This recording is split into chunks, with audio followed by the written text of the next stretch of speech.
एक वक्त का किस्सा है। एक गांव में बिट्टू नाम का एक किसान रहता था। उसके पास छोटी सी जमीन थी जिस पर वो फसल की बिजाई करने के लिए बहुत अच्छी किस्म की खाद का इस्तेमाल करता था और ट्यूबवेल के पानी से जमीन को सैराब करता था। जब उसकी फसल तैयार हो जाती तो वो बाजार में बेच दिया करता था। उसी गाँव में मीठे नाम का एक कसाई रहता था जिसका गोश्त बेचने का तरीका कुछ अलग था। वो फार्म से मुर्गियां खरीदने की बजाय लोगों के घरों से चोरी किया करता था और उसे लाकर अपनी दुकान पर बेच देता था। लोग मुर्गियों की चोरी की वजह से बहुत परेशान थे। एक दिन मीठा मुर्गियां चोरी करके जा रहा होता है। मीठे भाई की मुर्गियां कहाँ से लेकर आ रहे हो आप? अरे बिट्टू मेरे दोस्त, लोगों के घरों से चोरी करके आ रहा हूँ। देख कैसी मोटी मोटी मुर्गियां हैं, खूब प्रॉफिट होगा मुझे इनसे। मीठे भाई मैंने कितनी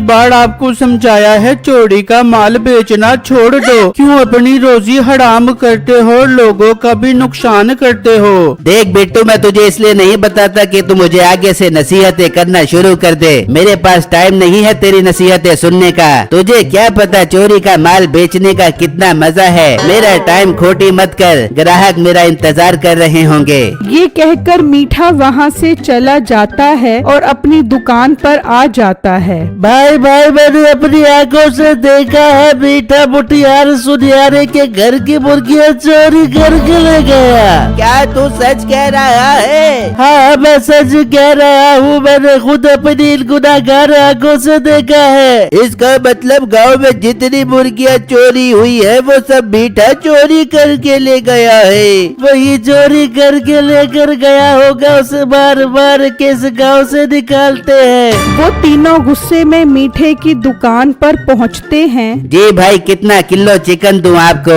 ओ चिकन के बच्चे, अपनी बकवास बंद कर। गांव की मुर्गियां चोरी कर कर के बेचता है। अरे भाई, ये आप कैसी बातें कर रहे हो? मैं चिकन तो फार्म से खरीद कर आ रहा हूँ। जिस फार्म से तू खरीद कर आ रहा है हमें सब पता है। सारे गांव की मुर्गियां चोरी कर कर के खत्म कर दी। इसे पकड़ कर मारो।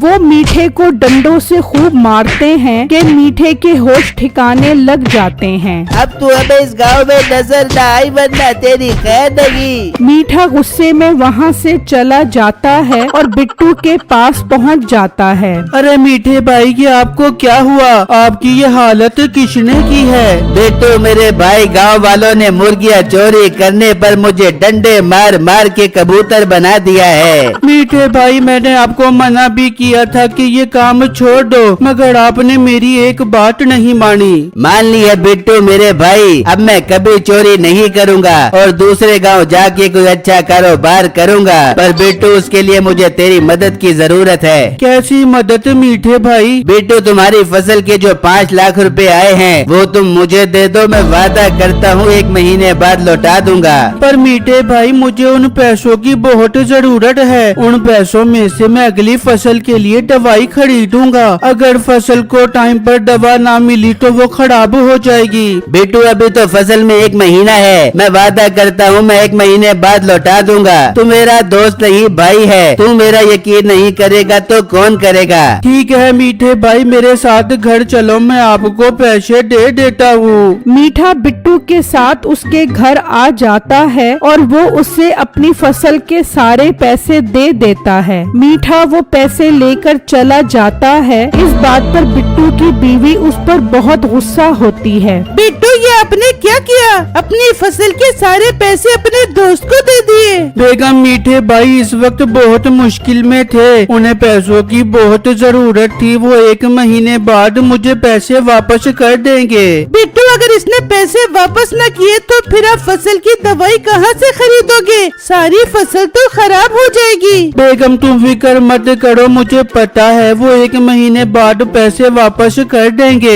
इस तरह वक्त गुजरता चला जाता है और 1 महीना भी पूरा हो जाता है, लेकिन मीठा वापस नहीं आता। उसकी सारी फसल दवा न मिलने की वजह से खराब हो जाती है। बिट्टू घंटों घंटों चौखट पर बैठा मीठे के आने का इंतजार करता रहता है, लेकिन मीठे की आने की कोई उम्मीद नहीं रहती। देख लिया बिट्टू, आपने उस पर एतबार करने का अंजाम। आज हम तबाह बर्बाद हो गए हैं। आपने बहुत बड़ी गलती की है उसे पैसे देकर। हाँ बेगम, तुम ठीक कह रही हो, मुझे उन पर एतबार नहीं करना चाहिए था। तभी कुछ लोग वहाँ से ऐलान करते हुए गुजर रहे होते हैं। सुनो सुनो गाँव वालों सुनो, बादशाह सलामत की 1000 सोने की अशरफियाँ चोरी हो गई हैं। जो कोई भी चोर का पता लगाएगा बादशाह सलामत उसे 100 सोने की अशरफियाँ देंगे।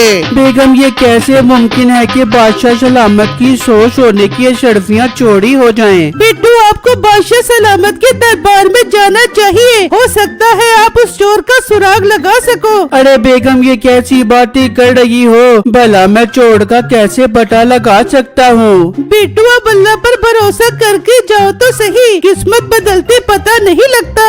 ठीक है बेगम, अगर तुम इतना इसरार कर रही हो तो मैं दूसरे गांव में बादशाह के दरबार में चला जाता हूँ। सफर काफी लंबा है, तुम मुझे कपड़े और कुछ खाने का सामान दे दो।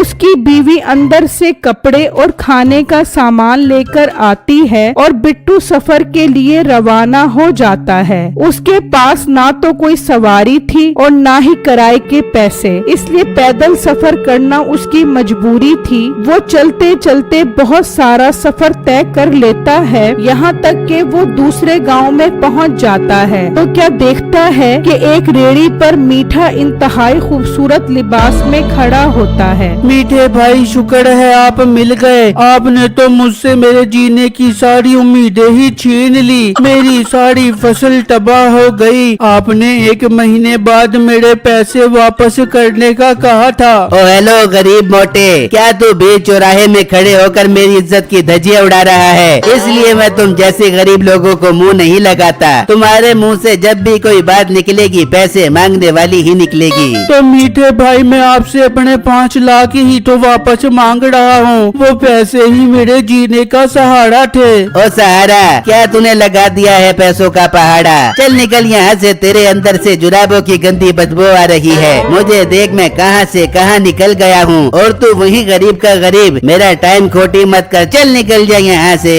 बिट्टू उदास होकर वहाँ से चला जाता है और बादशाह के दरबार में पहुँच जाता है। कौन हो लड़के? कहीं तुम मेरी 1000 सोने की अशरफियाँ चोरी करने वाले चोर का तो पता नहीं बताने आए? हाँ बादशाह सलामत, मैंने ऐलान सुना था कि कोई चोर आपकी 1000 सोने की अशरफियाँ चोरी करके ले गया। तो क्या तुम्हें पता है वो चोर कौन है? तभी वहाँ मीठा आ जाता है। वो बिट्टू को वहाँ खड़ा देखकर घबरा जाता है। लड़के, इनसे मिलो, ये मेरा खास वजीर है। ये 1 महीने पहले मेरे पास 5 लाख रुपए लेकर आया था। कह रहा था कि मुझे जमीन पर से पड़े मिले हैं, जिसके भी है आप उसे वापस करवा दो। मैंने इसकी ईमानदारी देखी तो मेरी आंखों में आंसू आ गए और मैंने इसे अपना वजीर बना लिया। ये बेचारा भी मेरी 1000 अशरफियाँ चोरी होने की वजह से बहुत उदास है। बादशाह सलामत, आपकी 1000 सोने की अशरफियाँ जिसने भी चोरी की हैं, मैं 2 दिन में उसे आपके सामने पेश कर दूंगा। ये सुनते ही मीठा डर जाता है। अरे धत तेरे की मर गया, कहीं ये मोटा मेरा भांडा ही ना फोड़ दे। इसे तो मेरी चोरी चकारी वाली सारी हरकतें पता है, इसका मुंह बंद करवाना पड़ेगा। ठीक है लड़के, तुम्हारे पास 2 दिन हैं। उस चोर को पकड़कर मेरे सामने पेश करो, मैं तुम्हें 100 सोने की अशरफियाँ दूंगा।